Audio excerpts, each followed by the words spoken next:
किसी भी सोसाइटी के अंदर प्लॉट खरीदना कब जायज़ होता है और कब नाजायज़ होता है, ये शरई मसला हम डिस्कस कर लेते हैं। बहुत सारी ऐसी सोसाइटीज़ अब आ गई हैं जो अपनी फ़ाइलें सेल कर रही हैं और लोग अंधाधुन इन फ़ाइलों को ख़रीद रहे हैं। बहुत सारे मकामात पर ये फ़ाइलों की ख़रीदो फ़रोख्त नाजायज़ और गुनाह होती है, लेकिन लोग बग़ैर शरई क़वानीन के जाने वो ख़रीद रहे होते हैं, ख़ुद भी गुनाहगार होते हैं और दूसरों को भी गुनाहगार करते हैं और लोगों के पैसे ज़ाया हो जाते हैं। तो इस हवाले से सबसे बुनियादी शरई मसला आप अपने जहन में रखिएगा कि प्लॉट सिर्फ वही वाला खरीदा जा सकता है जिसकी निशानदही कर दी गई है। यानी आपको बाकायदा अपनी निगाहों से, आंखों से दिखा दिया गया कि मैं जो आपको प्लॉट सेल कर रहा हूं, इसकी जमीन ये रही,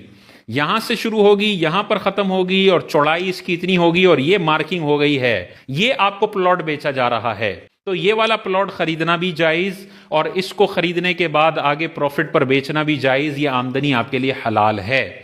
लेकिन जो यहाँ पे ड्रामा और एक घोरक धंधा हमारा यहाँ चल रहा है, फ्रॉड किस्म की जो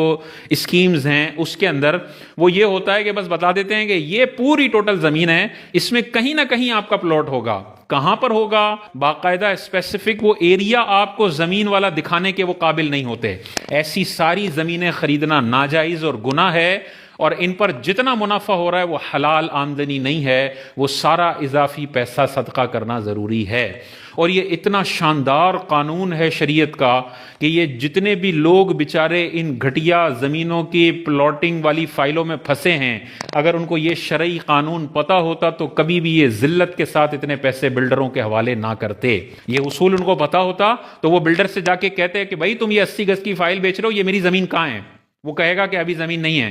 अभी आपको कब्जा मिलेगा 3 साल के बाद और जो हम जरूरी समझेंगे वहां से उठा के दे देंगे कोई भी जमीन। तो आप फौरन मुफ्ती से मालूम करते तो आपको पता चलता ये नाजायज है, लेना ले ही नहीं सकते हैं, गुनाहगार होंगे। आप फौरन बैक हो जाते। बैक हो जाते तो इस बैक होने की बरकत से वो जो फ्रॉड बिल्डर था जिसने 10,000 फाइलों की जगह 30,000 फाइलें बेचकर इजाफी 20,000 अपने पेट में हराम डाला है, अपने बच्चों के पेट में हराम डाला है, उसको यह हराम का मौका ना मिलता अगर ये शरई मसला लोग प्लॉट खरीदने से पहले सीख लेते। इसी तरह बुकिंग में हम घर बुक करवाने जाते हैं, उसमें भी ये जरूरी है कि वो आपको पूरी डिटेल बताए, आपका घर कौन से फ्लोर पर होगा, उस फ्लोर का पूरा नक्शा क्या होगा, आपका घर उसमें किस कोने पर होगा, उस घर के अंदर का साइज क्या होगा, एक एक चीज आपको फुल डिटेल के साथ अगर वो बता देता है